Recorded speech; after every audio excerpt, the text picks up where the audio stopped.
Nothing's right.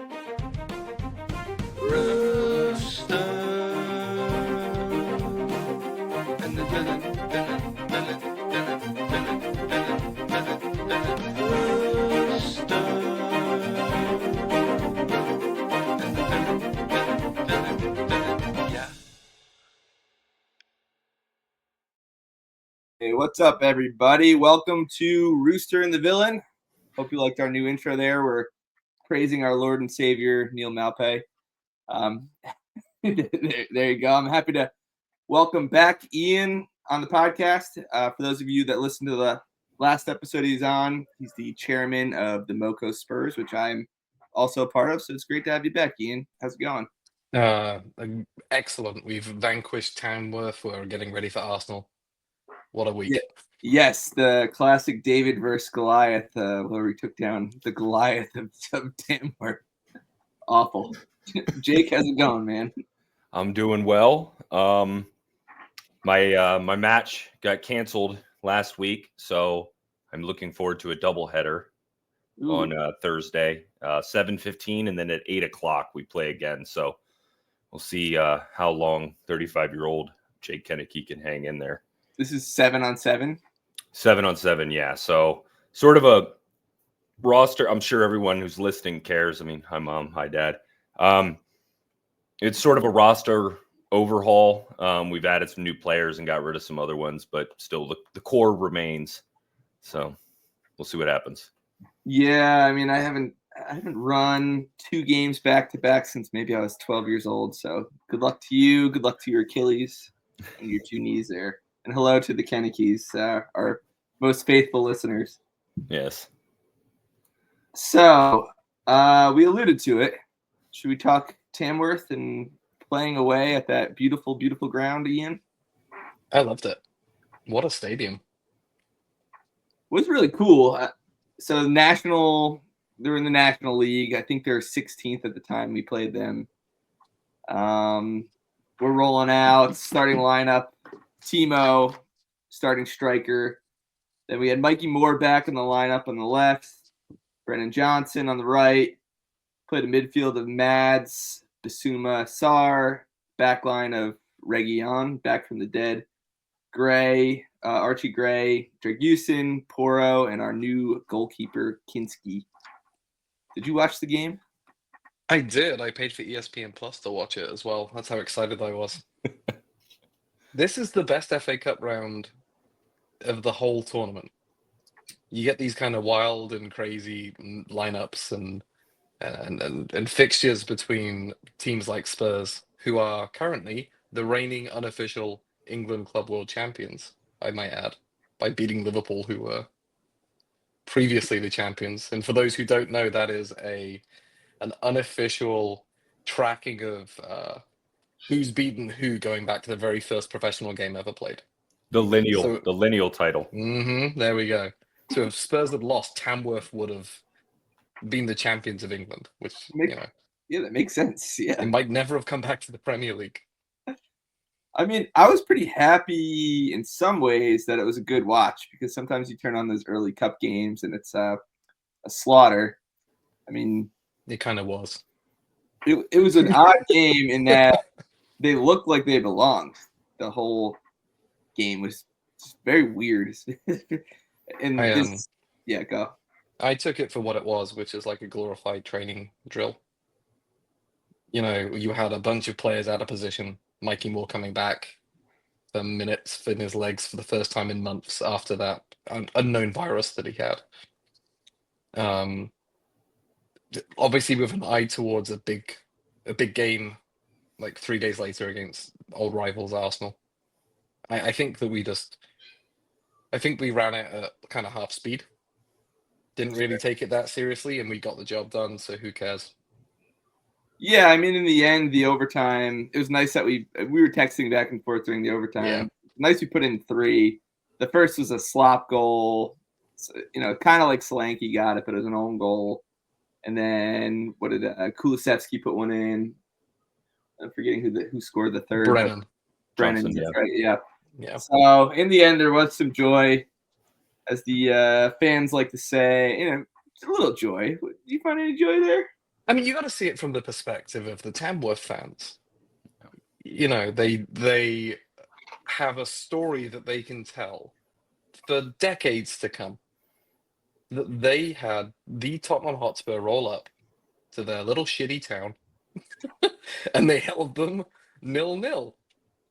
They couldn't get the better of them, and in fact, if anything, Tamworth at times looked like they might have grabbed the first goal.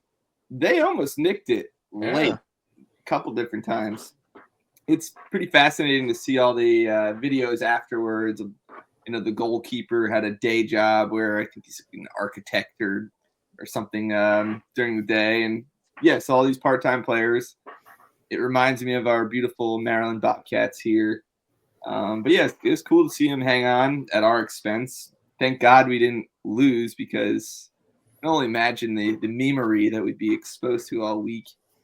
Yeah, and like I think people were expecting us to, including our own fans. So like I consider the whole thing absolutely fine. We didn't concede, we didn't lose. And that sounds crazy, but we were the only big team who had to go to a smaller, much smaller ground and play a rotated, half fit side. And we're also the team that's probably most likely to lose, who are in the sort of classic big six in the Premier League. So, we did fine. We got goals. We got a good look at Timo Werner, and we know that he's just probably broken now, sadly. Poor guy. Yeah. You had that one-on-one that he just absolutely fluffed. Yeah, I mean, all he had to do to really dink it over the keeper. And it's crazy to think that at one point he could do that, because he looks completely inept in front of the goal now. Yeah. And I hope he does get a move to Napoli, just for his own change of scene, and to have Antonio Conte shouting at him for the next 6 months. Yeah, it seems like Italy is a good landing spot for some players that struggle. Shout out Christian Pulisic, who just went down with an injury, but you also got Lukaku, who kind of struggled with Chelsea, went to Italy, and then you have McTominay, who's also at Napoli with Conte and doing well, as I understand it. So, what are some of your favorite FA Cup memories in the past? Because as a newer soccer fan, I remember the first season I watched the FA Cup, and I was like, I don't know what this competition is. Like, it's kind of weird. They're playing lower level teams. Over time, I just fell in love with it because of the stadiums that you go see. Like when we went to Marine this year, we went to Tamworth, and then Colchester. I believe we lost to 2 years ago. But you see all these crazy stadiums, and I just wish we had something closer to that in the United States. But all that's to say is, what are some of your favorite FA Cup memories for Spurs? It's been slim picking since 1991. The last time we won it. And I barely remember that. I was 5 years old. I don't want to give you a non-answer, but it's basically that, because the last run that I can recall off the top of my head was the Harry Redknapp era, when we lost. No, it wasn't Harry Redknapp. Who did we lose to? We lost to Harry Redknapp's Portsmouth, who went on to win it in the semi-final. And that was 15 years ago. Yeah, our team should have spanked and screwed it up.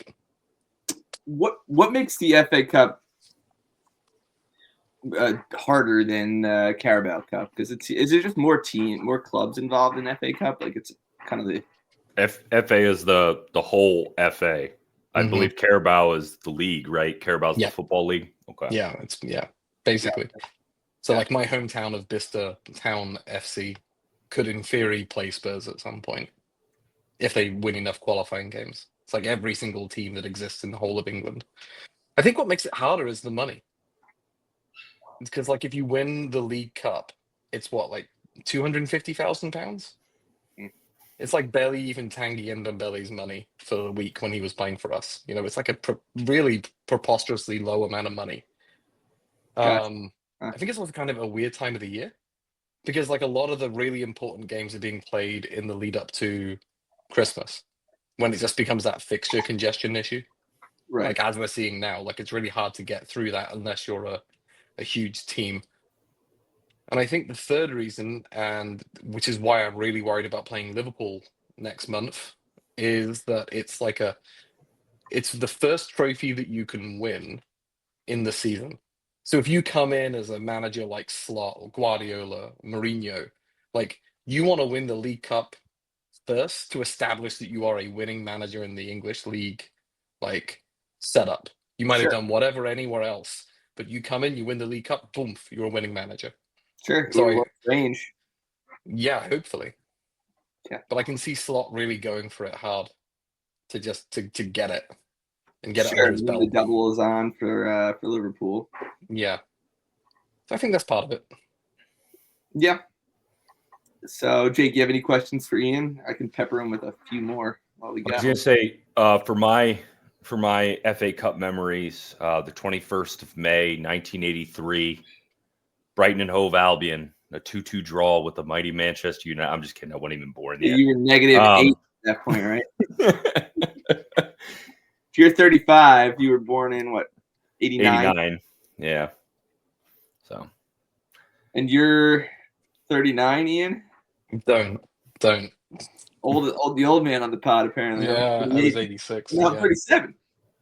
We've made 2 semis, I believe, since I've become a fan. So Brighton's had some fun in those cups. But yeah, I had just in regards to England's non-league football scene, I put on Blue Sky the other day that I've always been jealous of the non-league system there. Like, you can't afford to go watch a Premier League game.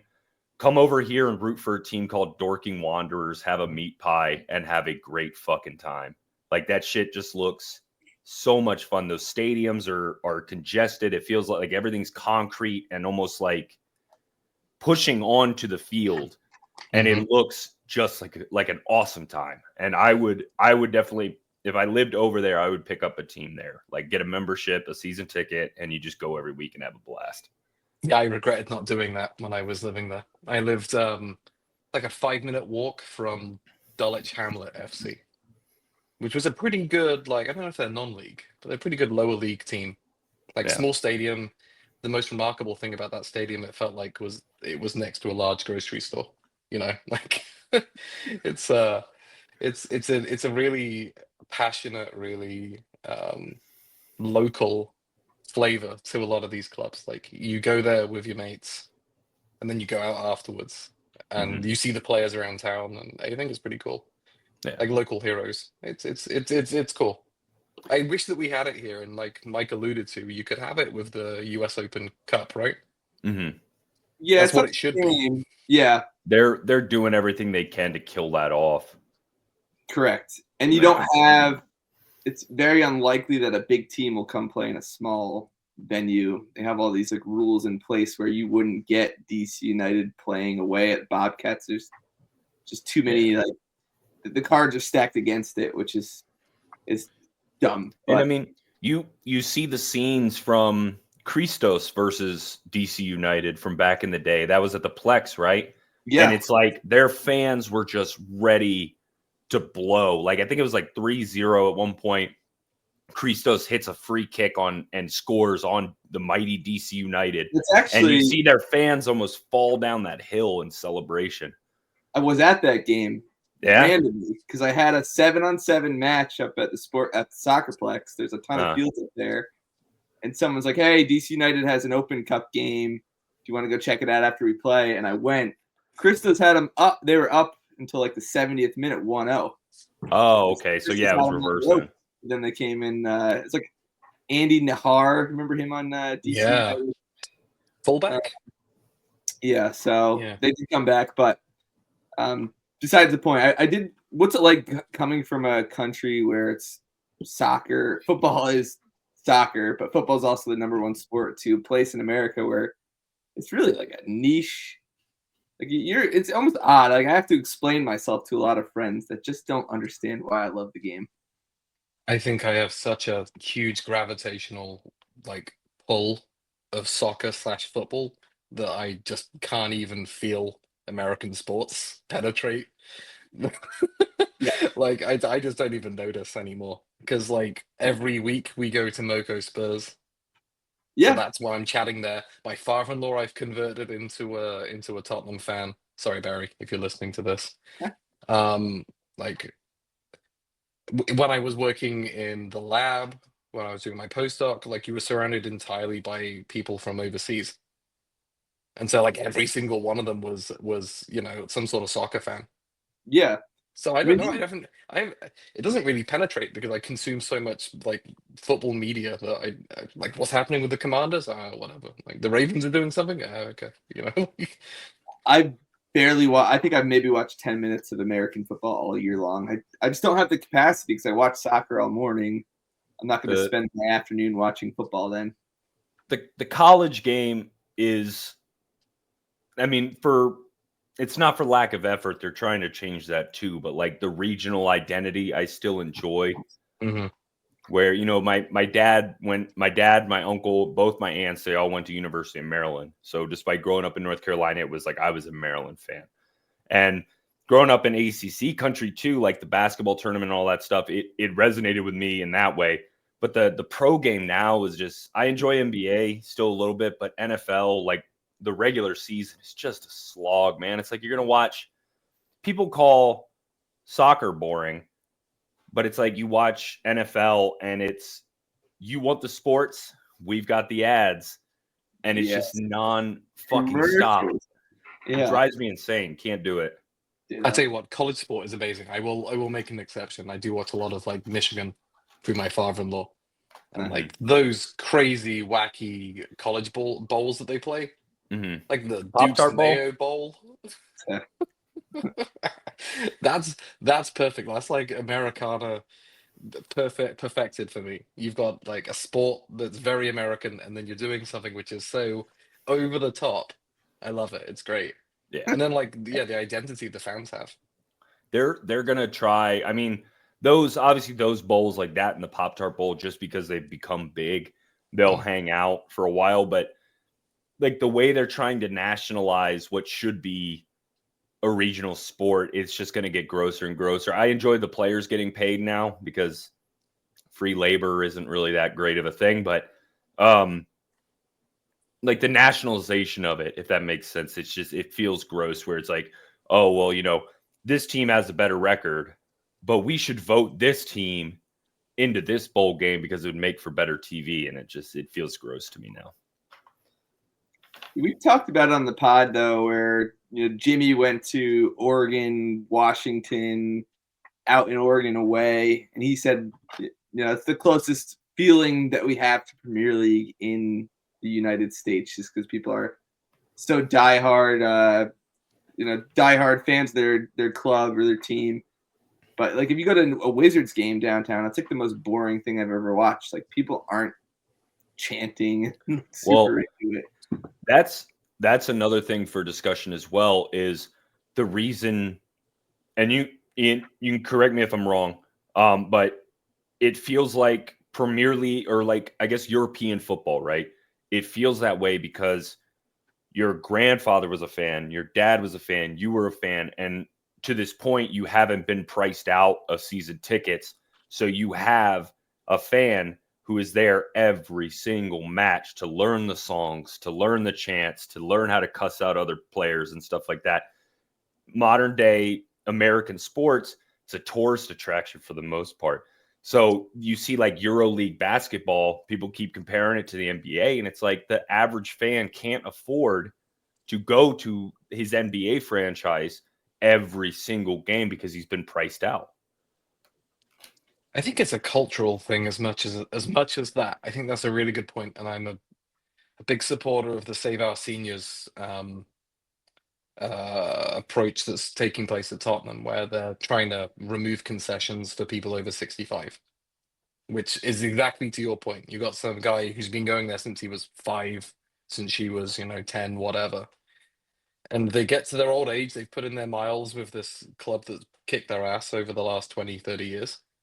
And they're going to take the money away. And those are the people like who are the lifeblood and the kind of the I don't know, not quite gatekeepers, but they're the ones who are passing on all this knowledge and all this experience onto younger fans, and they're not there around the stadium on match day. And I think that's really harsh. But I think the other thing is, I mean, if you look at a watch party in America or in Japan or in Australia, for people who've never been to like White Hart Lane or to the Amex, right? They're singing the songs because it's now part of the identity of being a football fan, right? Um, and I don't know how you like a lot of that comes out of the cultures that sprung up around those stadia 100 years ago, and it's just stuck. And you know, I don't think you can ever really remove it, even if you had tourists coming in, because I get the feeling those tourists are going to come in knowing all the songs. Now, whether they're as organic as you know people who are used to going every week, I don't know, but you'll still get a little bit of it. Yeah. All I right. sing the Jan Paul Van Hecke song every time Brighton comes on. So You know, Allison's the only one that leads the chants at Saints Row. She's so good at I'm it. a wussy, yeah. I sing a little like 6 volume. Don't have the pipes anymore. I do like me and Jared belting out the Mickey Van de Ven song. I enjoy that. Huh. It's kind of embarrassing because you need a few more people all doing it. You do, yeah. Yeah, You Allison's need really good at it. like 6, yeah, and you have to stay loud or else it gets awkward. Like I think that's the key. I'm Yeah. always wanting to like peter out once I start because I feel the embarrassment creeping in. But it's anyway, let's go back to Spurs a little, and then we can talk Brighton. Unless you got one more thing to say, Jacob. one more thing. I was going to say, last thing. It is hard running a supporters group. The Border Goals, which I run, we're massive. It's me and my pig, Lupita. She wears a scarf and I wear the jersey, and we have a good time. I've seen it. Yep. Yeah, Lupita. All right, Just so hopefully she doesn't. Hopefully she doesn't try to do a leadership coup like I did. shout out to Jeff. I think it was a well-organized coup. There was just martial law going on before you took over. So, yeah. I mean, if you're in the Montgomery County area, check us out at Montgomery Spurs. Fun place to watch. We watch at Saints Row. We're going to start a 9 a.m. game, the Everton game this weekend, to see if we can get a crowd that early. There is a coffee shop connected to Saints Row called Haloed Grounds. So, yeah, all the ingredients are there for a good time to be sad with a bunch of other Spurs fans. Is there something happening before? I haven't looked at the schedule. For what? Is there another game happening before it? Sorry, yeah. I don't know if I'll have this up in time, but yeah, we're North London Derby tomorrow, Wednesday the 15th. It's actually our supporters club 2nd anniversary is what we discovered. So yeah, 2 years ago, same fixture. What was the score of that 2023 match? Do you recall? I don't want to say. I know what it is. I don't want to say. Let's move on. So there was 2 goals and we didn't score them. Kiainsky, how do you feel about him in goal thus far? He's pretty cool. I like him a lot. 2 clean sheets, so that's good. 2 clean sheets, and yeah, he's pretty good with his feet. Yeah, which is something Forster maybe struggled with a little bit. I wouldn't even say that Forster's feet were for standing on anymore. They were. I mean, yeah. It seems like you could really have anybody in there at backup goalkeeper, and they would have done as good of a job as him specifically giving away those own goals. I think Forster versus Kiainsky really shows the evolution of goalkeepers. You got 36-year-old Forster, who's like great shot stopper. He's a fucking unit. You know, he's a big boy and he's built like one. And then you got Kiainsky, who's this quite live, athletic, almost like a midfielder playing in goal. Yeah, slender. Yeah. I like him a lot. Hurt? Is Forster hurt now? Or?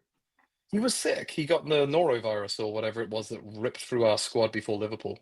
That's right, yeah. So I saw Brandon Austin was on the bench for the Tamworth game. I was wondering if he was going to continue, which I didn't even know he was an MLS product. He's out of Orlando City. No, he's not an MLS product. He went on loan there. Oh, really? Okay. Yeah, he's an academy product from us and never really played. And he went on loan, played 1 game? For Orlando City, he's only 1? It was a very low number. Oh, interesting. Poor guy. Doesn't seem like he's gonna catch on though. Like, yeah. Well, I mean, a lot of these. I mean, just a quick note. Like a lot of these big clubs now, they have 4 or 5 goalkeepers for training purposes. That's a lot of So goalkeepers. that's kind of his job. Do you want to talk transfer rumors? You hearing anything good? Well, we're a pretty tight ship now, which makes it frustrating for us podcasters Yeah. to try to talk about it. I know that we're looking at that guy at PSG, but I think he might be moving. Is it Randall Kono Moani? Yeah, I saw Hello, Moani. a couple of teams attached to him. I don't know. We don't have to talk about it since we don't know. We'll find out when Fabrizio tweets it out. Who would you like to see us sign? Like in terms of profile? Profile. 100 million. You can have Ferguson. We've heard. I mean, as long as Solanke is healthy, I don't think we have a need for a 9. And I heard Richie will finally be back for tomorrow's game. Is what I thought I saw.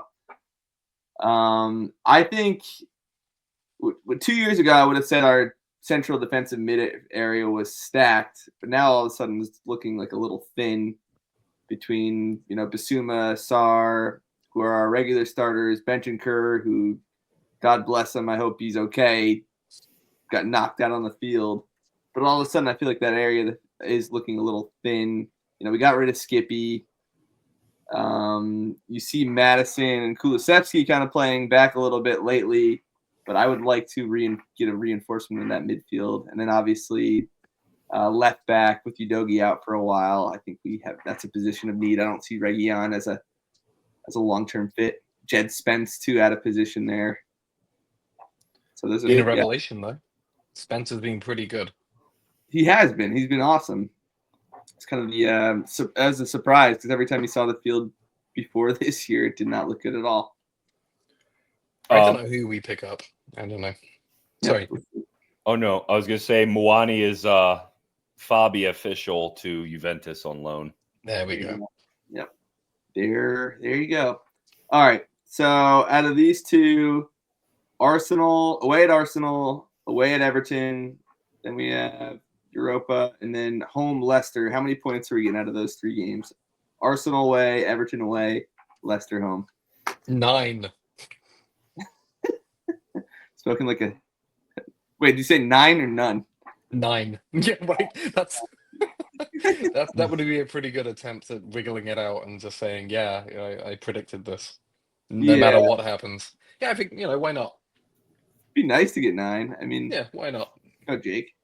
Arsenal lost Jesus, so I mean, I don't know who starts at striker for them. Everyone over there hates Kai Havertz, so maybe you guys will have another fun match against them. It'd be him and Werner just shanking shots wide. Yeah. Although he's got a hamstring injury. Never mind. Werner's out. That's right. Oh, yeah. That poor guy. Just outgoing January, you think? Yeah. I guess maybe we need a reinforcement on the wing as well. We need a lot of shit, Ian. We're currently 13th, 24 points.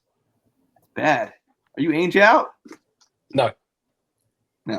Okay. Because I'll say why. Because we're gonna get players back, and we're gonna win the League Cup, so it's gonna be fine.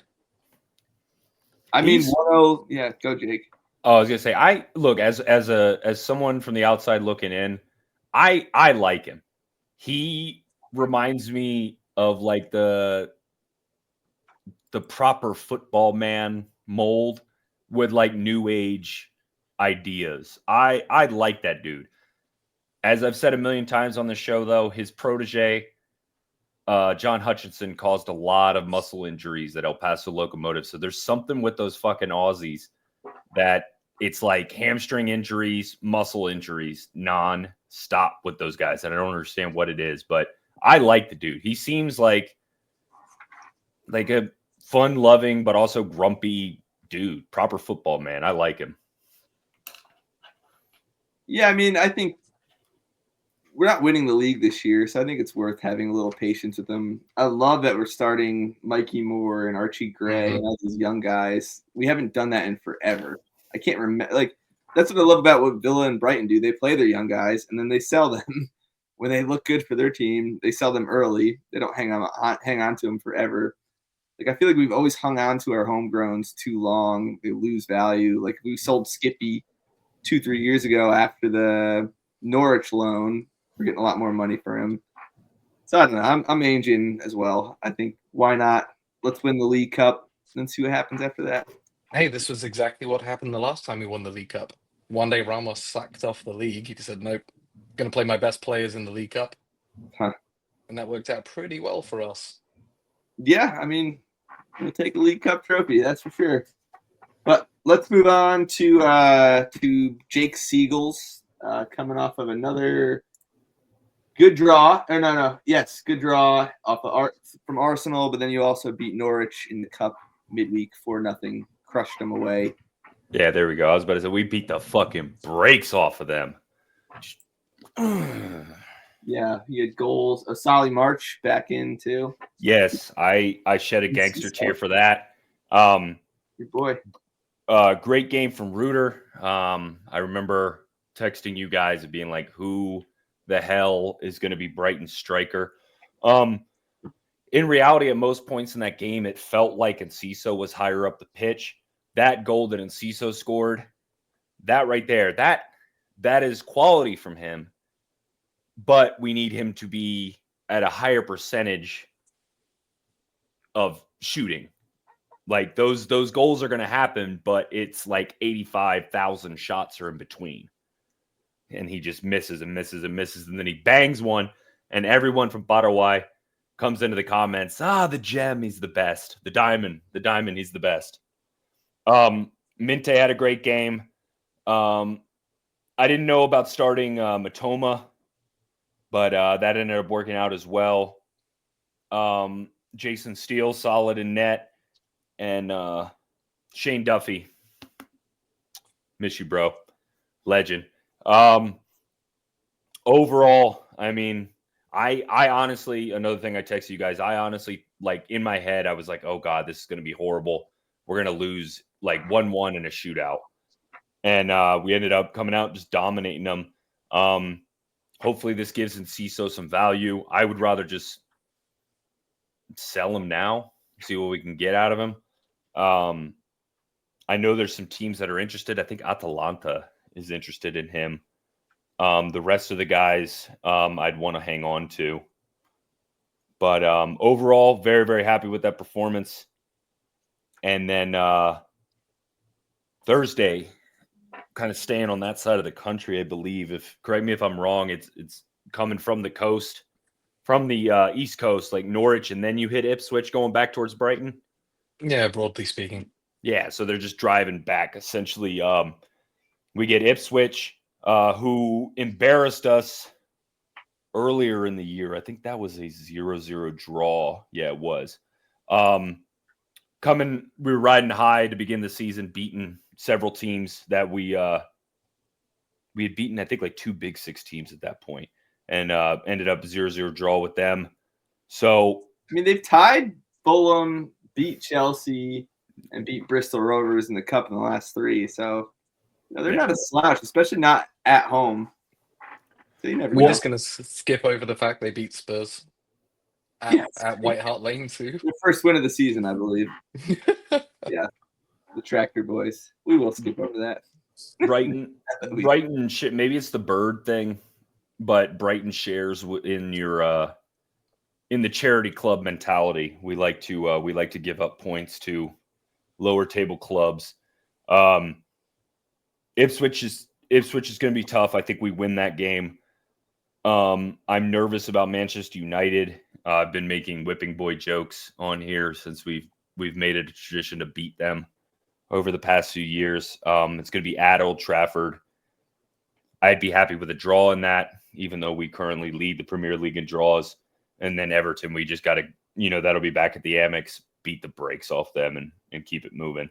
Have to get points off of Ipswich and have to get points off of Everton because United will probably be tough. Maybe they'll finally get the new manager bounce, and then Nottingham Forest. What the fuck? Forest, what the fuck? And then that leads me into something I discussed briefly with Mike earlier in the group chat. So Mike, just play along for our whopping audience of 10 people. Half of them being Jake's parents. So this is a segment called "Is Jake Crazy?" Or it could just be "Am I Crazy?" So back in the day, there was a player that left France, left a team in France, went to Juventus, right? Okay.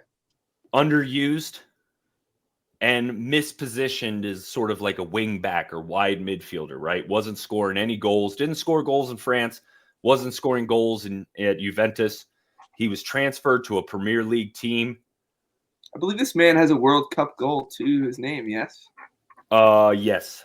Yes. So he was transferred to the Premier League to play under a non-English manager who put him in the striker position, and he went on to be one of the greatest, if not the greatest Premier League player of all time.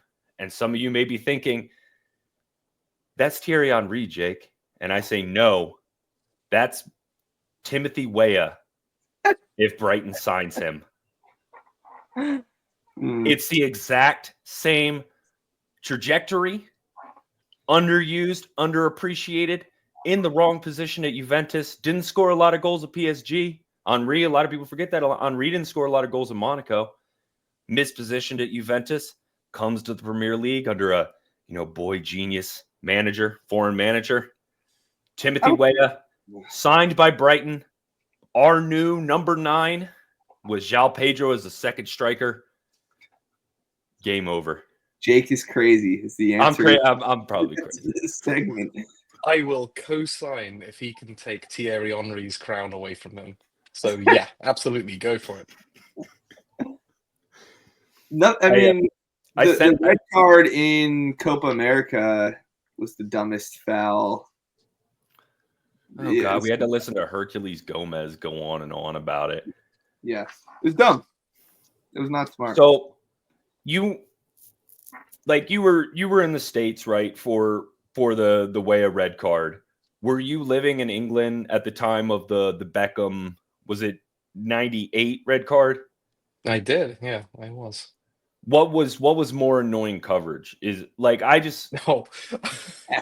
try not to be like anti-American coverage or whatever, but God, the American pundits were just so annoying with it. So the coverage within the game, I remember it just being talked about as kind of stupid. I think I was 12. But I'll tell you, the newspaper coverage afterwards is what made it stupid. It was daily attacks on the personal character of David Beckham. To the point where fans were literally burning effigies of him outside stadiums. Yeah. So I don't know about coverage within the tournament itself. I get the feeling that probably would have been pretty balanced, considering. Mm-hmm. But yeah, everything else around it, absolutely not. Yeah. Yeah, obviously the sport isn't as big here, Yeah. but Herculez Gomez especially, I just, after a while, it was like, okay, we get it. Like, I mean, it's one thing to say it was stupid, but then to just keep, like, that's like your main talking point. Right, he's still a young guy. He's still a great player for USMNT. And if we all remember, I think more than anything now, a lot of people paid attention to it, was Berhalter's tactics before and after that red card. That fucking douche. I'm so glad he's gone. But yeah, that guy just sucked, man. Like, you doofus. And I remember thinking that was going to be his get out of jail free card. Like, oh, well, he would have advanced. But Tim Weah. Well, I'll put the question to both of you. Yeah. Do you think sports punditry has changed? Yes. Because the other thing is, like, we're talking about the coverage of Beckham, but that was 27 years ago. Mm-hmm. And like, you look at it now, and it's things like Herculez Gomez trying to get himself memed or grabbed for a TikTok video or an Instagram reel or whatever, right? It's the art of the take. Like, you can the reason I still like Le Batard, Dan Lebatard down in Miami is he makes fun of sports culture in a way that's refreshing, and it's fun to hear them talk about it. Like, he talks about the era of, what was that show on ESPN, the Sports Writers or whatever? Sports And Writers he, show. Tom Bavero, isn't he on there? yeah, they filmed it in DC or whatever. And he was talking about like that was like what he thought the height was going to be for him, like show up in a suit or whatever. And he said it was filmed in a bar and it smelled like piss. But like you look at that show where it was like discussion, right? These guys are journalists first and foremost. So they speak about sports in the way that journalists do. And you look at it now and it's all about the art of the hot take. You look at argumentative television and everything is broken up into clips. Like that's what you want. Like it's exactly like you said, social media engagement. Like long form discussion isn't popular anymore. And that just kind of irritating. Like I don't want to be fucking yelled at. Like outside of a game. Like it's fun to yell during a game, but like outside of it, I don't need some old dude like Skip Bayless, that dork, telling me how to feel about LeBron James in a way that just seems silly. Like they make me feel silly for liking sports. Yeah, spot on. I got nothing to add there. But I do want to move us along. So I want to be cognizant of us on the East Coast here. Oh, yeah. Last thing, Tim Weah. Go. Yeah. Me on Tim Weah? Me. Look at my eyes. Does this look like a crazy person? Crazy eyes. I do have a question. I have a question for Jake. Yes. If that's okay. So, I see a lot of parallels with Spurs and Brighton this year in terms of their trajectory. We've both ended up in the bottom half of the table. It's neither one of us would have expected. We've both had some pretty annoying injuries. But you're in the fourth round of the FA Cup. Do you think you're going to prioritize that tournament for a win for you guys this year? Honestly, the reason, yes, I think they absolutely should prioritize the FA Cup. I think my European expectations this year, I want to finish high as they possibly can. But what I wanted more than anything else was Conference League. I thought that tournament was built for Brighton and Hove Albion to go have a blast, right? But Brentford's good. Fulham's tough. Bournemouth is tough. Chelsea figured it out. Nottingham Forest again. What the fuck? Newcastle's good. West Ham, new manager bounce. Fuck you, Graham Potter. Crystal Palace might be figuring it out. Fuck them too. Everton's got David Moyes. That'll be fun. I think they need to absolutely prioritize FA Cup because I think that's a tournament they can win. One game, there's no more replays. One game, take it to PKs. We got Chelsea next, and I absolutely hate that we got matched up with Chelsea because they're a pain in the ass club, and I hate them, and I hate Mark Cucurella, and Caicedo's okay. He did it for his mom, but fuck him too. And I hate explicit tag tonight. I like it. Yeah, and I hate what's his face?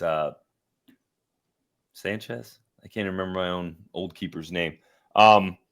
And then obviously Graham Potter went there. I do not like Chelsea. I hate that matchup, and I want to win it. And when we lose against them, it makes me feel bad.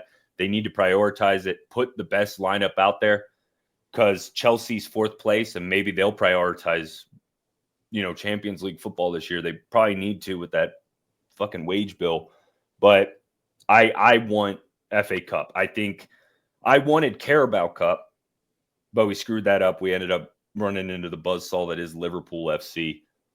But it's not crowned Chelsea yet either, because last couple games, tied Bournemouth today, tied Palace, lost to Ipswich, lost to Fulham, tied Everton. That's their last five matches in Premier League, so they still suck. Be nice. It's just that doofy Terminator that they have on their team. The guy with the potato chip gas between his ears. He's just And Yeah. he's one of the best in the world, and he's a fucking idiot. What? That guy. Beat Chelsea. Do everything you can to beat Chelsea. Do everything you can to win that tournament. If we finish 10th place and we've won the FA Cup, is that still a bid into Europa? Yep, I think so. Okay, there you go. Prioritize Well, at least Conference that. League. It should be something, yeah. Yeah. Bring back the Cup Winners' Cup. Oh my goodness! Now you're talking, or the Intertoto Cup. Now you're talking my language. What is that? I've never even heard of this. Oh, how to explain the Intertoto Cup? I remember you could get into it through fair play. Like if you got the lowest number of yellow and red cards, you could qualify for Europe that way. Huh. It was Yeah, like I don't. it was like Conference League before Conference League, essentially. I don't think it's been around since I've been around. No, What's it long called? time. Wow. The Intertoto. Intertoto. Well, Do a Wikipedia deep dive on that. Intertoto. But yeah, prioritize. I followed Valencia as well. Not as deeply as Brighton, but I used to enjoy watching Valencia. And one of the best moments of my football fandom was 2019. It actually got Marcelo fired as manager because Valencia's owner is a dickwad. But 2019 beating Messi and Barcelona in the Copa del Rey final. Yeah. Fantastic match. Super fun. Danny Parejo, I miss you. You're a legend, man. Don't let anybody tell you otherwise. But yeah, prioritize it. I'm sorry I rambled on and on with that, but yeah, prioritize it. Win the FA Cup.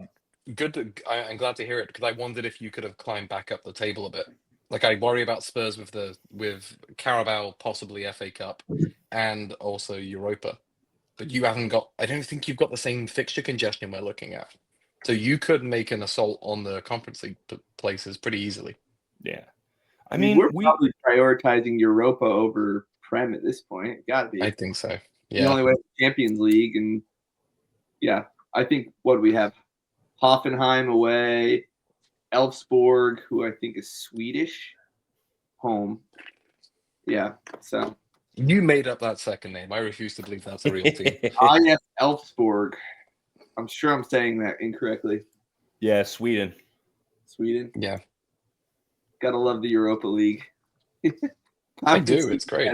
Dude, I had a blast last year. That shit was fun. All the way up until the first leg of Roma. It was fun. Some of my favorite Europe games for Tottenham were the Europa League qualifying. We went to some very strange Eastern Bloc stadiums to qualify the one year. Pre-Conference League. All right, but let's move along to the next segment. It is our top 5 for the week. We are doing, Jake, do you want to start us out with our top 5 dynamic duos? Do you have any OLIs? Yes, I this list was super long. So again, being a fan of sports radio and Dan Lebatard, Jimmy and I thought top 5s would be good ideas. So do you want me just to ramble off my top 5s? My 3 OLIs real quick? Yeah. Ian, do you know what an OLI is? I have no clue. I was just nodding and smiling. Yeah, outside looking in. So it didn't quite make this top 5, but if you're very into the list, you can write more than 5 and explain yourself a little bit. So these are going to be proper Barclays for my OLIs. Ferdinand and Vidic, Beckham and Neville, patrolling that right side, and Henry and Bergkamp. Boo. Bergkamp. Yeah. So those are my OLIs. I think Ian and I might have similar lists, so he'll go back a little bit further with Spurs people. My only OLI is Tottenham and Sadness, which I made a joke on Blue Sky about, but we can go to the real list after that. We had some good Blue Sky responses. Follow me, ian.coys.social. We had Bebeto and Romario from the 94 World Cup, I want to say. Jan Vertonghen and Toby Alderweireld. Pretty good group. Eric Dyer and Dele Alli off. Sorry, say that. Oh, Eric Dyer and Dele Alli off the field. Good mates. Yeah. Who else did I have here? I had a couple of us. Yeah, it was pretty good. Wanyama and Spaghetti, somebody wrote 3 minutes ago, which I Beautiful. delightful. That's an old classic on the pod as well. Keane, Berbatov, Armstrong, and Sheringham. I don't know who that is. Newcastle? Was that Newcastle Sheringham? That's Tottenham. Oh, okay. Chris Armstrong and Teddy Sheringham. But I Was- don't know if I would consider them to be like a classic dynamic duo. Maybe Klinsmann and Sheringham for the one season that they played together. That I remember. Maybe Is they did two. Sheringham- They probably did two. Was Sheringham at Tottenham after United? Both. Oh, We okay. sold him to United and then bought him back after he won everything. Oh, okay, gotcha. Got a good OLI for the USMNT fans. It'd be John Harkes and Eric Winalda's wife. Fuck you, Eric Winalda. Fucking dick. All right, so let's go into our list here. Jake, why don't you start us off at number 5? Number 5, Moore, Prime, Barclays, Roy Keane, and Paul Scholes. Pretty much won everything you could win. The treble year. Actually, both of them were out for the Champions League final.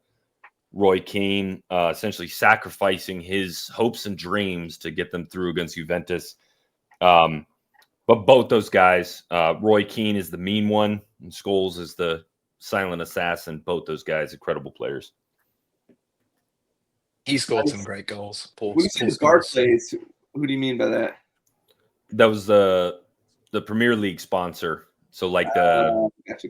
90s into 2000s, like prime Barclays. It's still the Barclays Premier League, isn't it? Is it? I don't But know. there's like a thing going on the internet where people are like, oh, they'll share like old school Newcastle highlights and be like, this is prime Barclays. Yeah, I always took that to mean that somebody who's a bit of a cult hero. And I wouldn't call Roy Keane or Paul Scholes a cult hero because Yeah. they're literal legends of the game. Yeah. I would Cult say like heroes. Paolo One-Chop is prime Barclays. I like cult heroes for a nice top 5 in the future.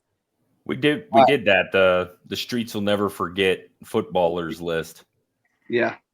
Guess we have done it. Sorry, Ian. Yeah. All right. I'm going to go my number 5, mentioned on Blue Sky. When I first started watching Tottenham, Toby and Jan as our center back pairing were fantastic duo. I enjoyed also watching them as the Belgium back line as well.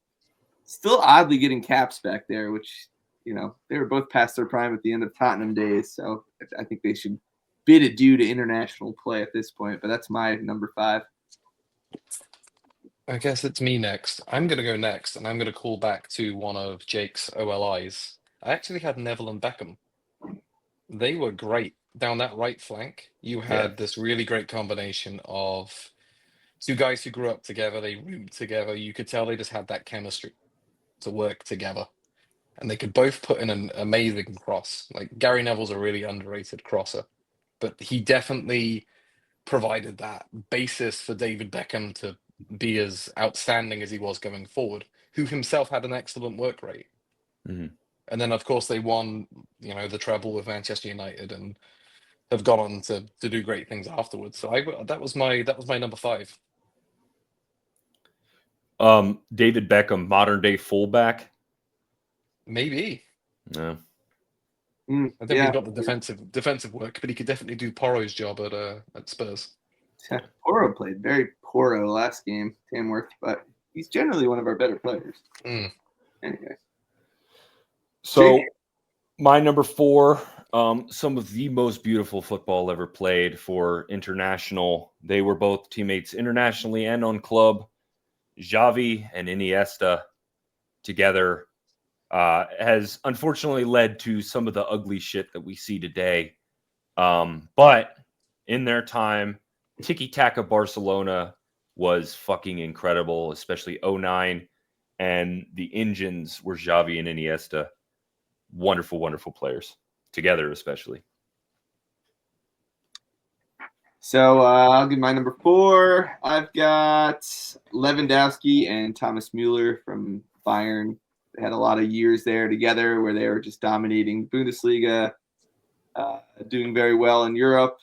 Lewandowski still pouring in goals for Barcelona. I very much enjoy him as a number 9. His TikToks are another topic, but always like some Lewandowski and Thomas Mueller. Have you seen a Lewandowski TikTok video, Ian? Don't think I've even seen a TikTok video. Oh, I'm the old man, remember? I'm gonna send this to you. Okay, so You can be embarrassed for him. My number 4 is the SAS, Shearer and Sheringham from Euro 96.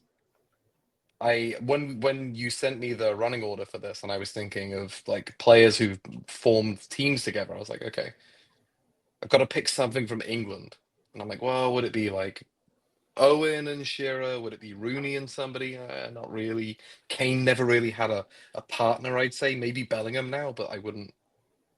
I think it's too new to kind of call them a dynamic duo. But Shearer and Sheringham in England, Euro 96, when we made a pretty exciting run, like my first real football tournament, I remember getting super excited for. We got to the semi-finals and unfortunately dumped out due to some bullshit playing the Germans. But on the way there, we beat the Netherlands 4-1. Shearer got 2 goals, Sheringham got 2 goals. And that seems to have cemented their legacy, because if you look at that team, who have a nickname, the SAS, but it's their entire legacy seems to be hinged on one game, which I thought was really interesting compared to all the other teams I was thinking of, where it was about chemistry and like, yeah, sure, Shearer and Sheringham played off each other and complemented each other well, but you just don't see anything else written about them other than that game against the Netherlands. So, yeah, like Shearer, old school bully, could score every type of goal. And Teddy Sheringham was like Harry Kane before Harry Kane existed. So kind of a really nice complement of players. Yeah, sounds like a fun one. I like it. So my number 3, impossibly handsome duo as well. Alessandro Nesta and Paolo Maldini for AC Milan and the Italian national team. Be still, my beating heart. If you are a fan who started watching after Maldini retired, do yourself a favor and just watch his highlights. There's one in particular that has Music Sounds Better With You over it, which is just, perfect to me as well. The man was incredible, like without having to tackle anybody or anything like that, just straight speed, precision, body positioning. He could get in front of you, take the ball away, and then just literally glide away from you. Nesta was almost the same way. Paolo Maldini moving from right back into center back. AC Milan, those teams were fucking incredible. Champions League, all that. He was incredible for Italy as well. Unfortunately, not part. I believe Nesta was part of the 06 squad, maybe. I'm trying to remember. I know Maldini was not, but both of those guys, fucking incredible players. I love watching both of them. I play as a defender myself, and it's if you're playing, it's good study and as well. But yeah, Paolo Maldini, Alessandro Nesta, perfect. I love that Maldini quote where I think it's something to the effect of, if I have to make a tackle, I've already failed at my job. It's something like that, which is just, it's perfect. It's like how defenders should think. Yeah, there's the one in particular I'm talking about it was him against Wales, and I'm trying to remember who the player was, right winger for Wales at the time. And that era, I can't remember his name. It was some, like, if you see the name, you're like, oh my God, he did that to him kind of thing. But yeah, he just kind of comes in, kind of out of camera, doesn't slide, just kind of jockeys for a sec. And then it's like smooth like butter. He just cuts in front of him and the guy realizes, oh, I can do nothing. And then he glides and passes. He was incredible defender. Sounds like I have to Google some Maldini highlights. It's worth it. Yeah. My lists are always so dumb compared to these guys, to like the people that actually know football. So here goes my number 3. I think it's De Bruyne and Haaland right now, last year, and really the year before that. when they were kind of humming on all cylinders. Every time De Bruyne put a ball into the area, it felt like it was a perfect ball and that Haaland would finish it. It's terrifying to watch. I'm kind of happy it's going away this year. That gives the rest of the league a little chance to maybe win a title. Other than Liverpool once, I think City has won every single year that I've watched. So it's nice to see the downfall, but I think that De Bruyne and Haaland have always been a dynamic duo in the modern era.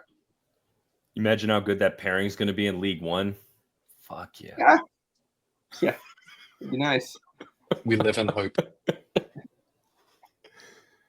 All right. My number 3 is another Man United combo from that treble-winning team, because it was hard for me to escape that team because it was there in my formative years, winning everything. Andy Cole and Dwight York. Oh, yeah. Dwight York got the Golden Boot in 98, 99. They won the treble together. They were a weird strike team where they were pretty similar. They both had a good turn of pace. They both had good movement. They both could score pretty much every type of goal. They weren't super fast, weren't super slow, but they just seemed to really gel together back when two-person strike teams was the de facto 4-4-2. And they ended up scoring 98 goals in that treble-winning season to get between the two of them or something. Some crazy amount of money. Anyway.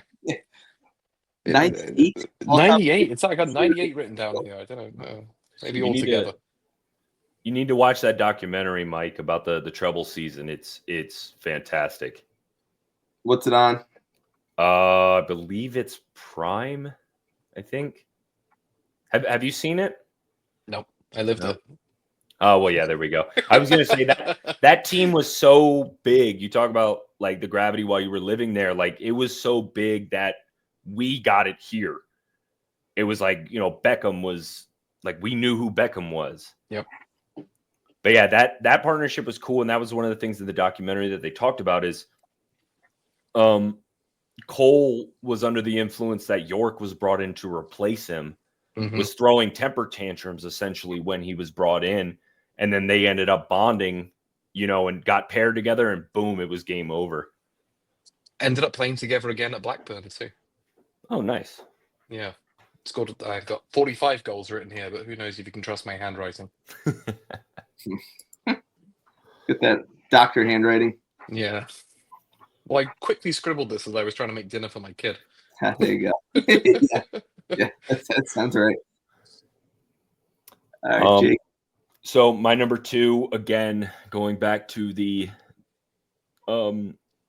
AC Milan Andre Pirlo, and I always butcher his name, Gennaro Gattuso, the artist and the pit bull. And, everyone talks about Pirlo as this, deep lying just weapon, right? But I believe in my heart of hearts that the reason why Pirlo, like obviously he did it at Juventus too, but the reason Pirlo was so dangerous is that as that double pivot was because he had just a mean little man beside him as a defensive midfielder. Those two patrolling the midfield for AC Milan, fucking fantastic. Gennaro Gattuso, now more famous in this era for the sometimes maybe good, sometimes maybe shit comment. He got the short end of the stick at Valencia as well. I celebrated like crazy when they named him manager. I was super excited for that. Hasn't been the greatest manager of all time. Perfect. Just got the that's he got the headbutt. He squared up to Tottenham assistant manager Joe Jordan in one of our Champions League run back in 2010. Oh, nice. And he got absolutely mugged off by a 60-year-old. There's the famous video is the only person he would listen to. I think he was yelling at Ronaldo, maybe Cristiano Ronaldo, but like everyone's trying to pull him off, and then he sees Maldini and he's just kind of like wanders off. But yeah, he was fantastic defender. That same game against Madrid, I believe, he defended Ronaldo in this weird sort of like crab walk style. and couldn't be crossed over. Like Ronaldo, you would see get frustrated and pass it away. I love Gattuso's game. How can you not love Pirlo's game? To watch that dude play, amazing, an artist. And like I said, the artist and the pit bull beside him, fantastic duo. Pirlo is one of the ones I remember from when I was just watching international football. Silky smooth passer. It's like Steve Nash of soccer. My basketball mind. He had like 2 careers because like he had Milan, and then they said it was over. They disrespected him. They sent him to Juventus, and he did it all over again with Juventus. Yeah, fantastic. Don't forget his NYCFC days as well. How can you forget that? Third chapter. Him and Frankie Lampard, dynamic duo from NYCFC. But all right, so my number 2, I have Rooney and Ronaldo. Kind of modern era again. I don't think Ian, when you were talking earlier about it being like chemistry and flowing together and as a dynamic duo, I think it's more like brute scoring force with these two. 3 Prem titles together in a Champions League. That is think of where they both are now. Wayne Rooney looks horrific, and Ronaldo still looks like he's in terrific shape. So hard to believe. Once upon a time, they were one of the best front 2 players in the Prem. And of course, they hated each other after Euro 2004. Yeah, they had a big blow up, huh? Yeah. Yeah, England versus Portugal. Characters, and that happens. Yeah. Before I say my number 2, Mike, I have a question. Sure. Who's your number 1? And is it Harry Kane and Heung-min Son? Of course. Yes, of course. Good, because I left that one for you. So I'm glad I anticipated. Cool. Okay. So my number 2 is Danny Rose and Kyle Walker. And although they didn't play together side by side, the 2 of them together in that Maurizio Pochettino team that should have won the league were just absolutely unstoppable. Like, arguably the 2 best players in those positions in the entire league could control a game by pinning back the opposing fullbacks, were putting in crosses, I think were scoring the occasional important goal. I'm thinking of Kyle Walker, maybe a long-range shot against Arsenal comes to mind. But yeah, like the best fullbacks in the league from 2014 through 2017. Some could argue, including myself, right now. It's sad I came kind of after the Kyle Walker era. I just got to watch him in City Blue, so I never knew him as a Spurs guy. Danny Rose was still hanging around when I was there, but he was turning into a bit of a carcass by the end of the time. So yeah, weird. Interesting. Yeah, he wasn't himself, but yeah, they were really crucial to that run that we put together. When you should have beat Leicester for the league title. Imagine Forrest does it this year. I hope not. We'd never live it down. Yes. And it's all about me. You're correct. It is.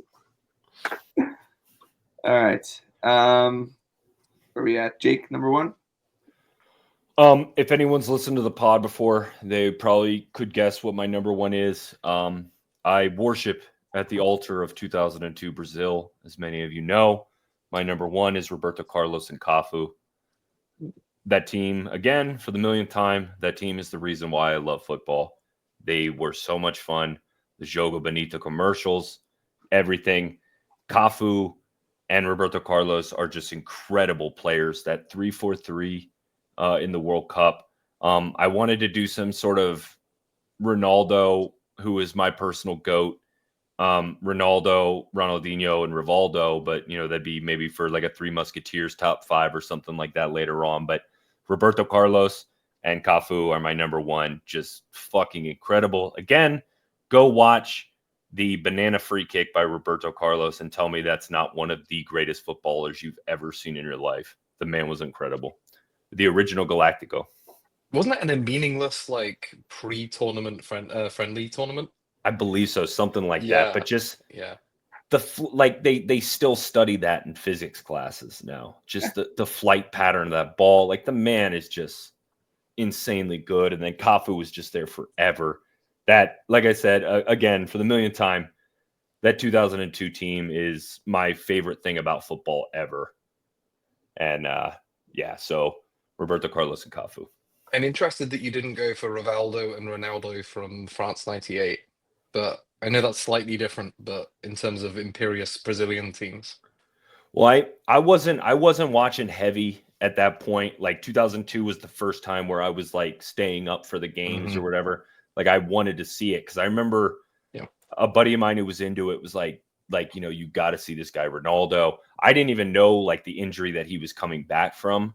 I just saw him. I saw the haircut. I was like, what the fuck is that? And then he starts dribbling the ball. And I was like, this is the sport that I love.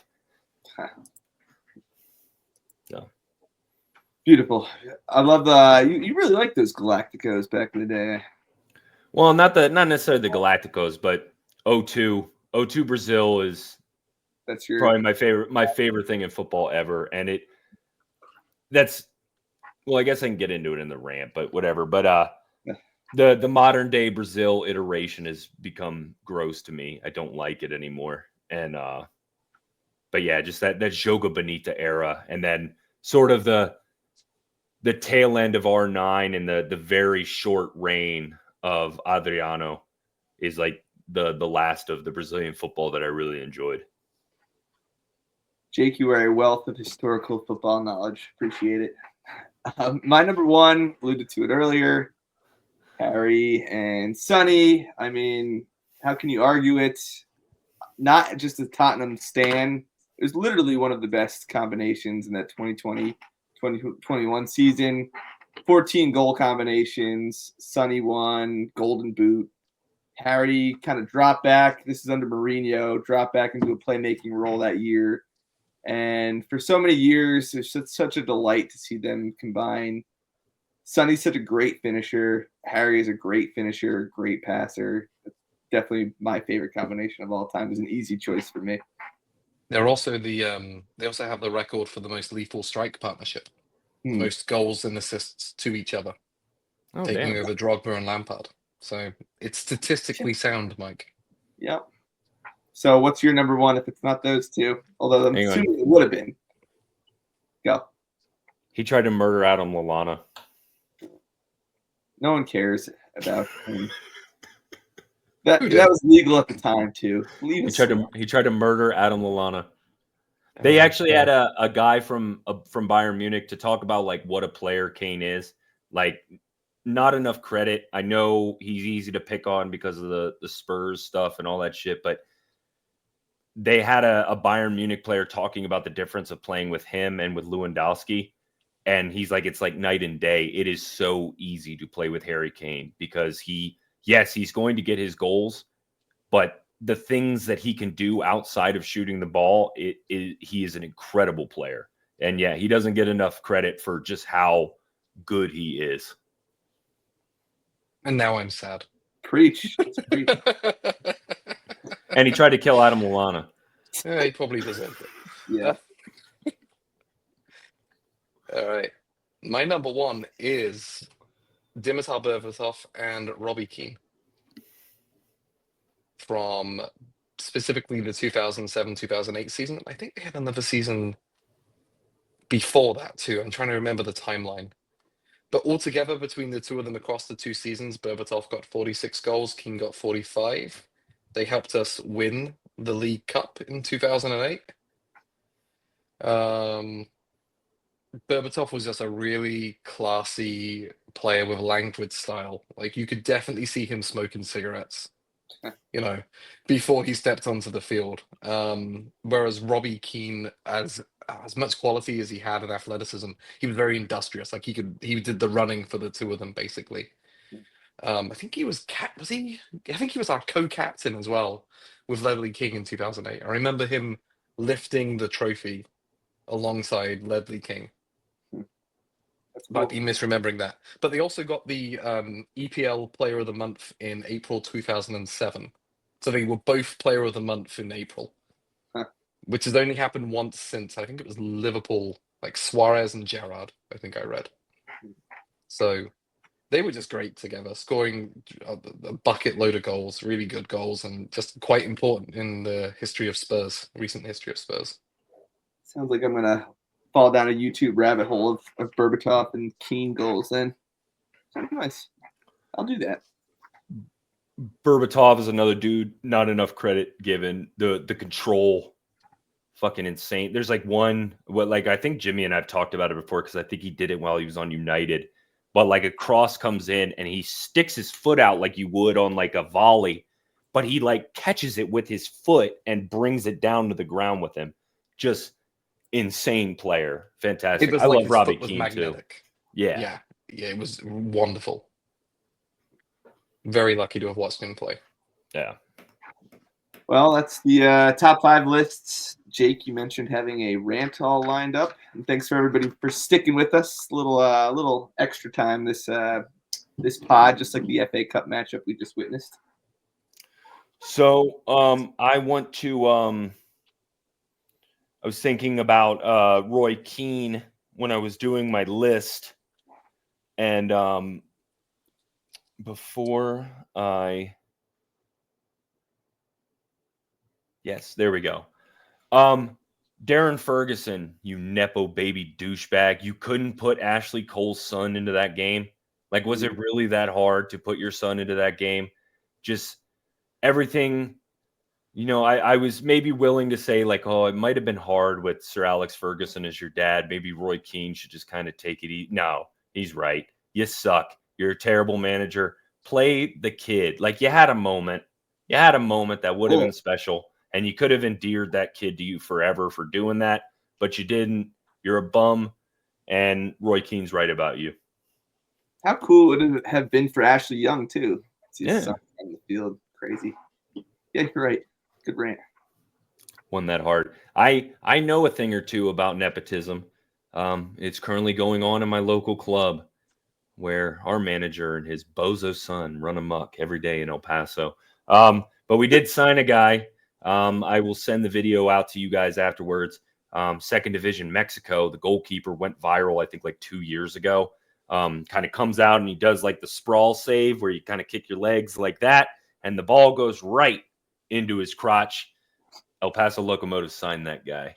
You sent me that video, and it is a horrific nut shot.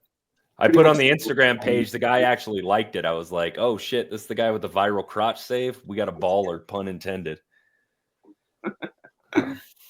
No rant for me. I just say I'm 14 days into dry January, feeling good. Shout out to everybody not drinking this month and forever. It feels good.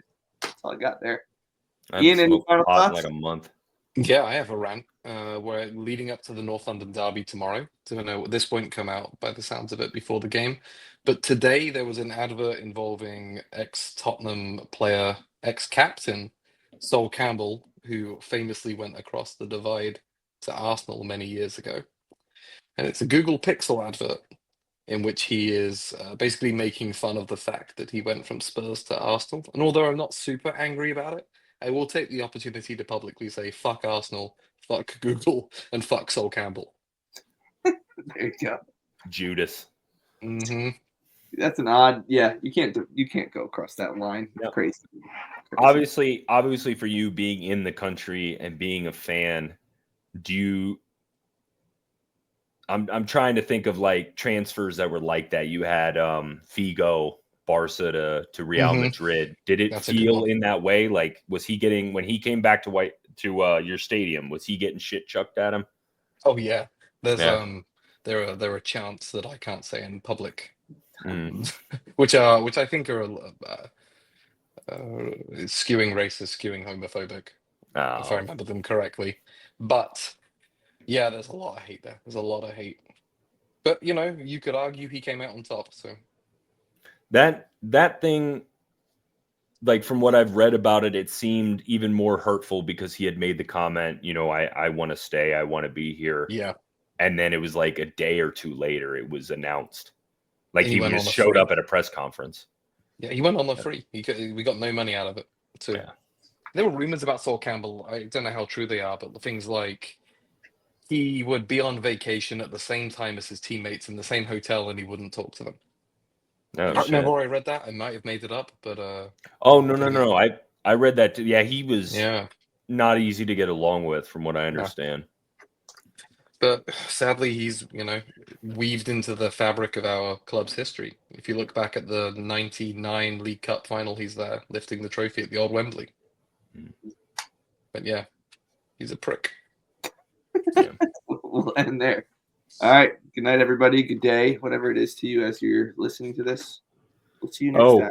I got to start doing this because we're on YouTube now. Real quick before we go, make sure you like and subscribe and turn on notifications. I hate when videos do this. Turn on notification. It helps the algorithm. Also, leave a comment because it also helps the algorithm.